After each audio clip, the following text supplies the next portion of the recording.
Hello everyone, welcome to my video. তো আমাকে আজকে যে সেমি ব্রাইডাল বা হিজাবি ব্রাইডাল লুকে দেখছেন, এটার পুরো মেকআপ টিউটোরিয়াল শেয়ার করব। ওয়াচ নাও। ফার্স্টে আমি একটা নিভিয়া সফট ক্রিম ইউজ করে নিচ্ছি, যেটা মেকআপের জন্য খুবই বেশি দরকার। এটা ময়শ্চারাইজার অবশ্যই দিতে হবে। এখন একটা খুবই লিমিটেড পরিমাণের একটা প্রাইমার নিয়ে নেব। এটা টেকনিকের আমি প্রাইমারটা ইউজ করছি, এবং প্রাইমার বেশি দিবেন না। বেশি দিলে আপনার স্কিনটা একদম মেকআপ মানে ধসে যাবে, লাইক এরকম।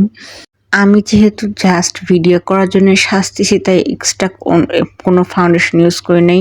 আমি জাস্ট ইভারলি 2টা শেড, ন্যাচারাল আর গোল্ডেন অ্যান্ড W7-এর হানি শেডটা মানে আমার ফেসের সাথে দিতে চাই, এটা মিক্স করে আমি ইউজ করছি। আর মেকআপের ক্ষেত্রে যেটা সবচেয়ে বেশি গুরুত্বপূর্ণ, সেটা হলো ব্লেন্ডিং করা। আমি দেখতে আমার আইব্রোটা করে ফেলেছি। এখন কনসিলার দিয়ে সেট করব। আমি খুব একটা বেশি কনসিলার দিই না, ফাউন্ডেশন দিয়ে সেট করে নিই। আসলে মেকআপটা অনেকটা নিজের থেকে বা বিভিন্ন জিনিস দেখে এরকম করা। সবার মেকআপ সেম হয় না, এক একজনের মেকআপ এক এক রকম। তো অযথা কেউ জাজ করবেন না। এখন আমি একটু কম্প্যাক্ট পাউডার দিয়ে সেট করে নেব আমার ফেসটা। দেন আমার এক সাইডের আই লুক রেডি, এটা করেছি। এখন পাশের যে আই লুকটা, এটা আপনাদের করে দেখাবো। ফার্স্টে আমি আমার এই মিনি আইশ্যাডো প্যালেটের এই কালারটা নিচ্ছি। দেখেন, এটা অনেক সুন্দর। আর আপনার আই লুকের সৌন্দর্য ডিপেন্ড করতেছে আপনি কত সুন্দরভাবে ব্লেন্ড করেন। যত ব্লেন্ড করবেন, অত আপনার আই লুকটা স্মুথ হবে। আর অনেকেই আছে ফার্স্টে মেকআপ দেখে বলেন, ছি এটা কেমন মেকআপ করতেছে। এগুলো আসলে জাজের বিষয় না। মেকআপটা পুরাপুরি সেট হয় এবং পুরাপুরি শেষ না হওয়া পর্যন্ত কিন্তু আপনার মেকআপটা দেখতে ভাল লাগে না, ওয়ান কাইন্ড অফ ভূতি লাগে। বাট এই মেকআপটার সর্বশেষ আউটলুক দেখবেন অনেক সুন্দর হয়েছে। শুধু আমি না, সবাই যারা মেকআপ করে ফার্স্টে এরকম লাগে, বাট পরে এটা বসার পর কিন্তু সৌন্দর্য বাড়ে।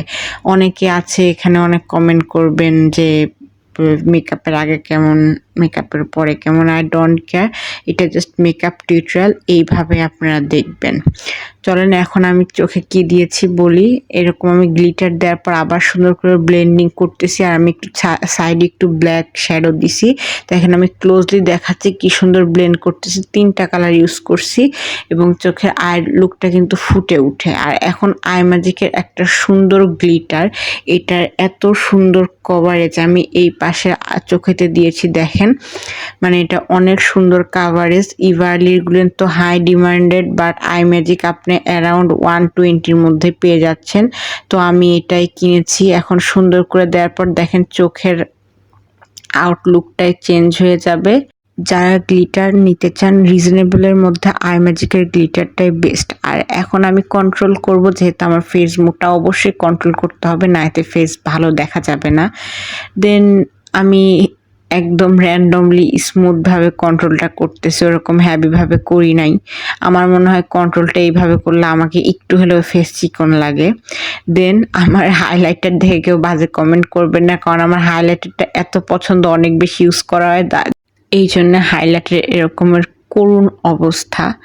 যাই হোক, এটার পিগমেন্টেশনটা কিন্তু অনেক সুন্দর। দেখেন আমি ফুল ফেসে অ্যাপ্লাই করছি, মানে দেওয়ার সাথে বেশি ইউজ করতে হয় না। হালকা পিগমেন্টেশনে হাইলাইটারটা অনেক জোস। এটা কিন্তু টেকনিকের, আমরা রেগুলার যেটা ইউজ করে থাকি। হাইলাইটার ইউজ করার জন্য আপনি একটু ফ্লাফি টাইপের ব্রাশ ইউজ করবেন। আর নাকের এই নোজের এই পার্টটা আপনারা অবশ্যই একটু হাত দিয়ে দেওয়ার ট্রাই করবেন, তাহলে পিগমেন্টেশনও অনেক সুন্দর আসে। এখন মোটামুটি আমার আই লুক কমপ্লিট। আমি এখন সেটিং স্প্রে দিয়ে অনেক সুন্দর করে সেট করব। বাই দ্য ওয়ে, আমি আপনাদের সাথে ব্লাশের ভিডিওটা শেয়ার করতে ভুলে গেছি, ওটা ক্লিপও নেওয়া হয়নি। আসলে মেকআপ করতে অনেক বেশি টাইম লাগে, দ্যাটস ওয়াই এত ক্লোজলি সব কিছু নেওয়া যায় না। এখন মেকআপটা সেটের পর একটু শুকিয়ে নিচ্ছি। Then this is my final look. Please comment করে জানান লুকটা কেমন হয়েছে। আমার কাছে তো এই লুকটা অনেক বেশি ভালো লাগছে। এটা বলতে পারেন সেমি হিজাবি পার্টি মেকওভার। আপনাদের কাদের ভালো লাগছে এবং কেমন হয়েছে, আমি ছবিগুলো পোস্ট করে দিছি, আপনারা একটু জানান। আর এগুলো র্যান্ডমলি পিক। ইনশাল্লাহ আমি বিভিন্ন মেকআপ ভিডিও নিয়ে আপনাদের সাথে আবার আসবো। আপনারা মেকআপ শিখতে চাইলেও আমাদের সাথে যোগাযোগ করবেন। আর মেকআপগুলো কেমন হয়েছে কাইন্ডলি আমাকে জানাবেন। আল্লাহ হাফেজ।